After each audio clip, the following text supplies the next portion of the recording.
Assalamualaikum warahmatullahi wabarakatuh. Perkenalkan, nama saya Vina Widayati dengan NIM 1930106047 dari kelas Tadris Biologi B IAIN Batu Sangkar.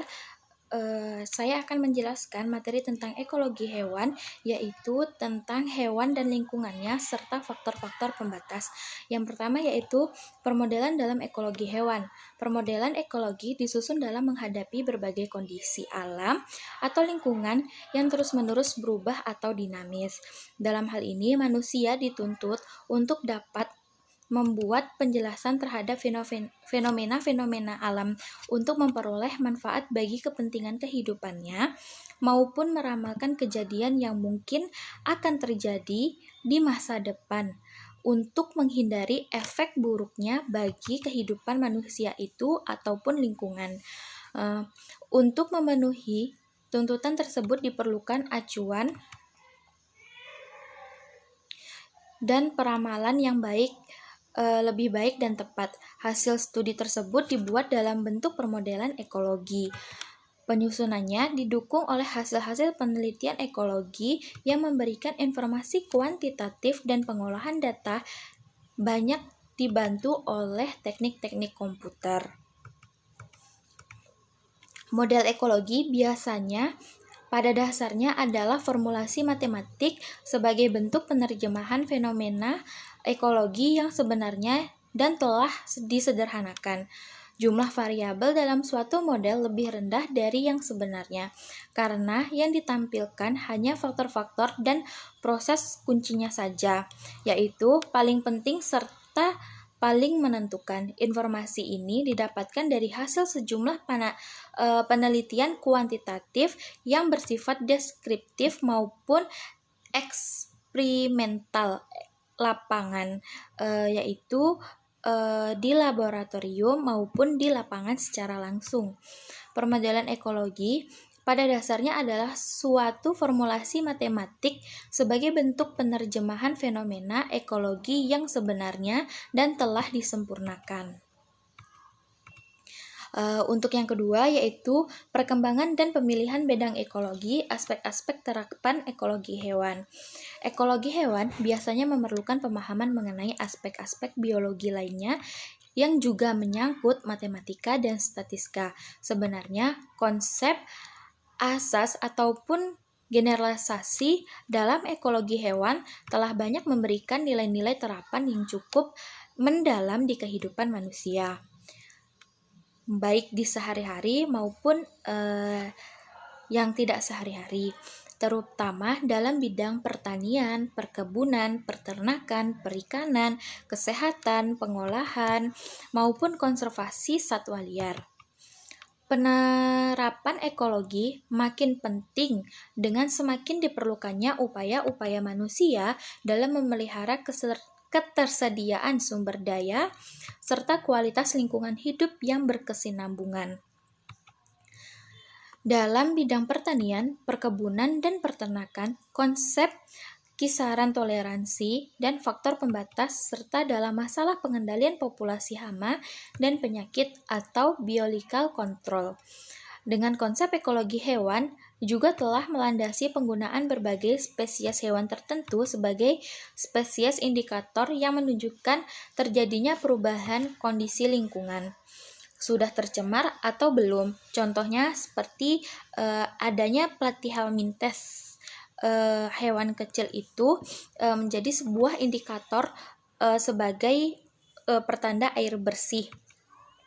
Konsep lain dalam bidang pertanian dan kesehatan adalah hubungan predator mangsa dan parasitoid inang. Dalam upaya meningkatkan hasil produksi ikan maupun ternak, pengolahan satwa liar baik yang bersifat in situ pemeliharaan habitat aslinya maupun ex situ pemeliharaan di lingkungan buatan, seluruhnya berasaskan dan berlandaskan efisiensi ekologi dan azas-azas ekologi.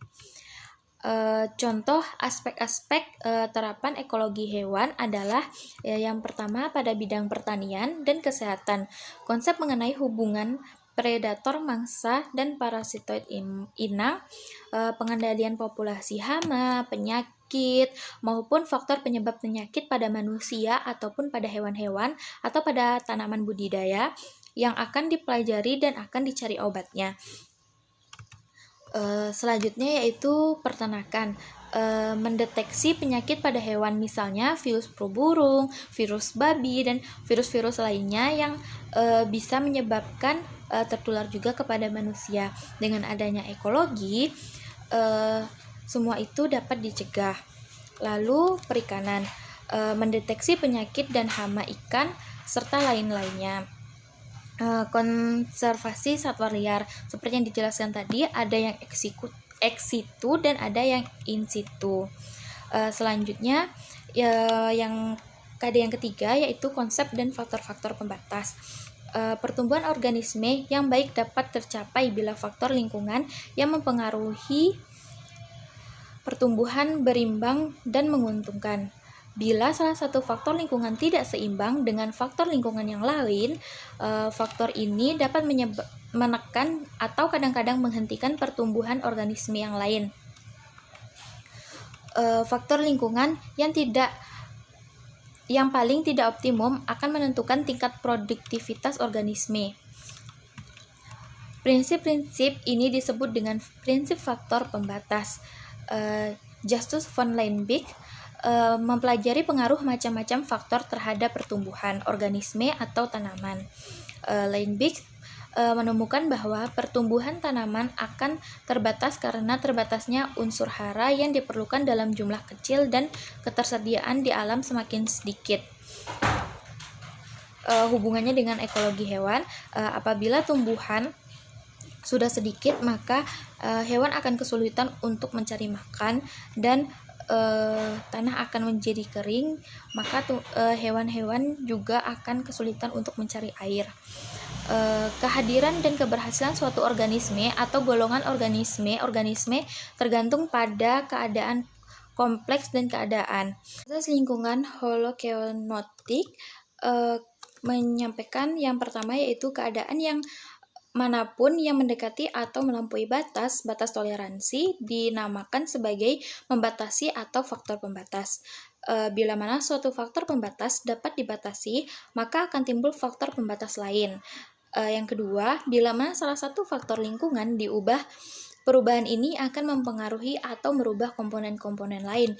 Contohnya, suhu udara rumah kaca dinaikkan 10 derajat Celcius, maka udara di rumah kaca tersebut banyak mengandung uap air, sehingga penguapan meningkat, kadar air tanah berkurang, tanah menjadi kering.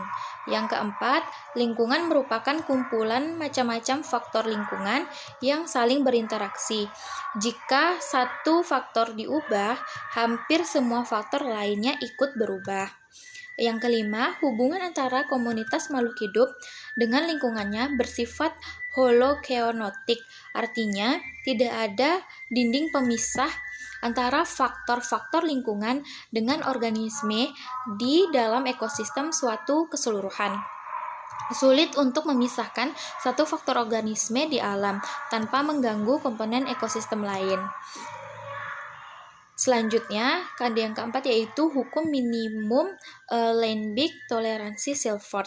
Yang pertama, hukum minimum Liebig yang menyatakan yang pertama, untuk dapat bertahan dan berhidup di dalam keadaan tertentu, suatu organisme harus memiliki bahan-bahan penting yang diperlukan untuk pertumbuhan dan perkembangbiakan. Yang kedua, dalam keadaan mantap, bahan penting yang tersedia dalam jumlah mendekati minimum yang diperlukan akan cenderung merupakan pembatas. Yang ketiga, hukum minimum Liebig dapat dipakai hanya dalam keadaan yang tetap, yaitu bila pemasukan dan pengeluaran energi yang seimbang. Misalnya, karbon dioksida atau CO2 adalah faktor pembatas utama dalam danau, dan oleh karena itu produktivitas seimbang dengan kecepatan penyediaan karbon dioksida yang berasal dari pembusukan bahan organik dengan cahaya, nitrogen, fosfor, dan unsur-unsur utama lainnya. Yang kedua adalah faktor interaksi. Contoh, beberapa tumbuhan memperlihatkan bahwa membutuhkan Zn atau fosfor lebih sedikit bila tumbuh di bawah naungan pada cahaya penuh. Konsentrasi Zn yang rendah dalam tanah akan berkurang sifat membatasinya bagi tanaman yang berada di bawah naungan dibandingkan dengan cahaya penuh dan kondisi yang sama. Oleh karena itu, Lenbik menyatakan di dalam hukum minimum Lenbik yaitu pertumbuhan tanaman menggantung pada unsur atau senyawa yang ada dalam keadaan minimum, organisme, maksimum dan minimum ekologi, yaitu kisaran toleransi dan merupakan konsep hukum toleransi Silford. Hukum toleransi Silford yaitu menyatakan tentang besar populasi dan penyebaran suatu jenis dapat dikendalikan oleh faktor melampaui batas toleransi maksimum dan minimumnya atau mendekati batas toleransi. Populasi itu akan berada dalam keadaan tekanan atau stres. Yang pertama, apabila melampaui batas itu yaitu lebih rendah dari batas toleransi minimum atau lebih tinggi dari batas toleransi maksimum, maka makhluk hidup itu akan mati dan populasinya akan punah dari sistem tersebut atau ekosistem tersebut. Untuk menyatakan derajat toleransi sering dipakai dengan steno untuk sempit, euri untuk luas. Yang ketiga, cahaya, temperatur, dan air secara ekologis merupakan faktor lingkungan yang penting untuk daratan. Merupakan faktor lingkungan yang penting untuk daratan, sedangkan cahaya, temperatur, dan keadaan garam merupakan lingkungan yang penting untuk lautan. Yang kelima yaitu indikator-indikator ekologi. Lingkungan mikro merupakan habitat organisme dengan banyak faktor-faktor fisik lingkungan sekitar banyak dipengaruhi oleh iklim mikro dan perubahan topografi. Perbedaan iklim mikro ini menghasilkan komunitas yang ada menjadi berbeda. Suatu faktor lingkungan sering menentukan organisme yang akan ditemukan pada suatu daerah. Yang ketiga, sebaliknya, dapat ditentukan keadaan lingkungan fisik dan organisme yang ditemukan pada suatu daerah. Organisme inilah yang disebut dengan indikator ekologi atau indikator biologi yang disebut dengan bioindikator. Indikator atau bioindikator yang pertama, umumnya organisme steno merupakan indikator yang lebih baik daripada organisme euri. Spesies berjumlah besar umumnya merupakan indikator yang lebih banyak daripada spesies jumlah kecil, karena spesies dengan anggota organisme yang mempunyai biomassa yang lebih besar umumnya lebih stabil. Yang ketiga, sebelum yakin terhadap suatu spesies atau kelompok spesies akan digunakan sebagai indikator, seharusnya kelimpahan yang di alam diketahui terlebih dahulu. Yang keempat, semakin banyak hubungan antara spesies, populasi, atau komunitas seringkali menjadi faktor yang semakin baik apabila dibandingkan dengan menggunakan satu spesies. Baiklah, itu tadi penjelasan saya tentang ekologi hewan, yaitu hewan dengan lingkungannya serta faktor-faktor pembatas yang ada di ekologi dan ekosistem. Saya akhiri.